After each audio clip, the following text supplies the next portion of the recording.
जय गुरुदेव। सभी सत्संगी भाई बहनों एवं भगवत प्रेमियों को मेरा जय गुरुदेव। आज हम जिस विषय पर चर्चा करेंगे वो विषय हमारा होगा कि जब आत्मा परमात्मा के भक्ति मार्ग पर चलती है तो उस समय हृदय की क्या दशा होती है।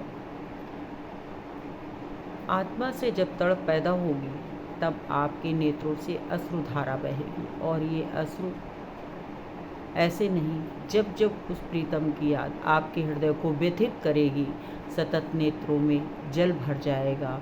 मन एकांत तलाशेगा ईश्वर का, उस संत का जिसने आपको सत्संग से जगाया है, उसका सामीप्य ढूंढेगा। मन संसार से भागेगा, आत्मा से ऊप उठेगी। फिर जो दृश्य हृदय स्थल पर प्रकट होगा उसे भक्त ही समझेगा। फिर वो परमेश्वर शरीर के किस हिस्से में प्रकट होगा, ये भेद आपको एक संत ही बताएगा। वो गुरु, वो महापुरुष जो ईश्वर के दरबार में रोज़ हाजिरी लगाते हैं, उन्हीं के पास आपको ये भेद मिलेगा।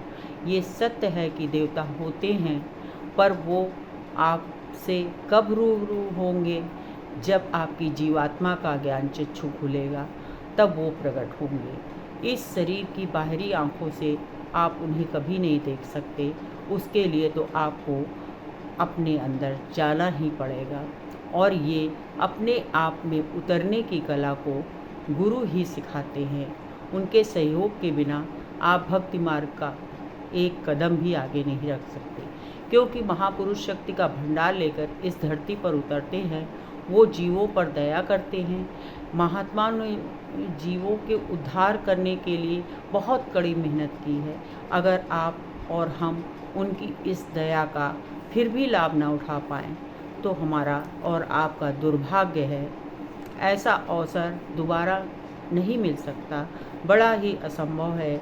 कलयुग में जीवात्माओं के जागरण का सबसे उत्तम काल है। गुरु महाराज कहते हैं कि इस धरा पर कलयुग में तमाम अवतारी शक्तियाँ संत और महापुरुष के रूप में अवतरित हुई हैं।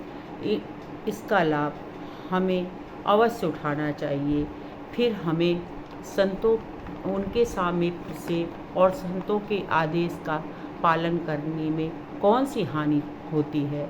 संसार में आपका जो भी प्राप्त होगा वो क्षणिक होगा, पर एक सिद्ध संत आपकी झोली में जो डालेगा वो अनमोल है, जो बढ़ता ही जाएगा। इसका अनुभव सिद्ध संत ने अपनी वाणी से गाया है, सुनाया है। इस समाज की पूजा पद्धति से जागरूक कराया है। उन्होंने आडंबर का खंडन किया है। हम आप संसार में देख रहे हैं कितना जटिल इस भक्ति मार्ग को लोगों ने बना दिया है।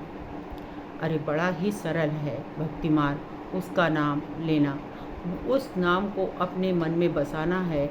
बस इतना सा ही जीव कर ले तो वो रीझ जाता है।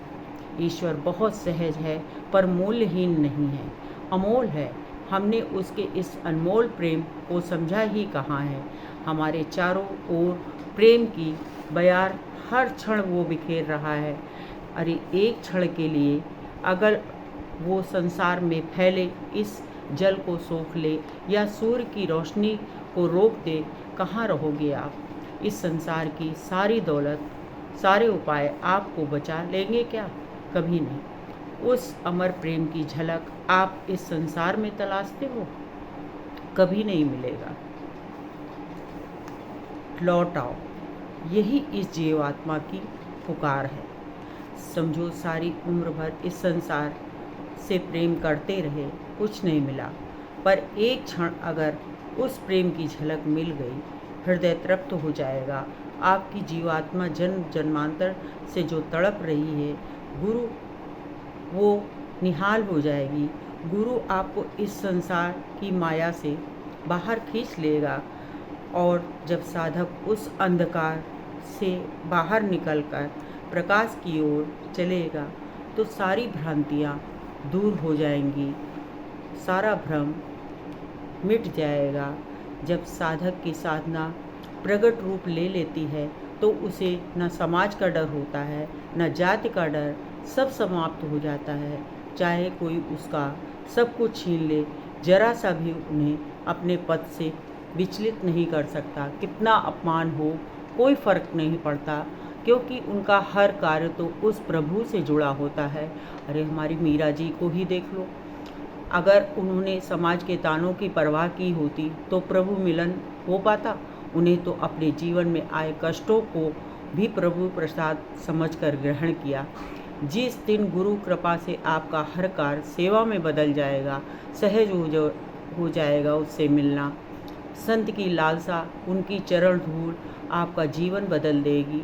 जब गुरु आपको उससे मिलाता है तभी तो साधक चिल्लाता है, गुरु से बड़ा न कोई। ऐसे थोड़ी न कोई कहता है। जब उसको संपूर्ण ईश्वर का दर्शन होता है तभी वो ईश्वर की संज्ञा गुरु से करता है कि ईश्वर तो बाद में है, बल्कि गुरु उससे भी बड़ा है, जिसने कि उस ईश्वर से हमें मिलाया। इन्हीं शब्दों के साथ जय गुरुदेव।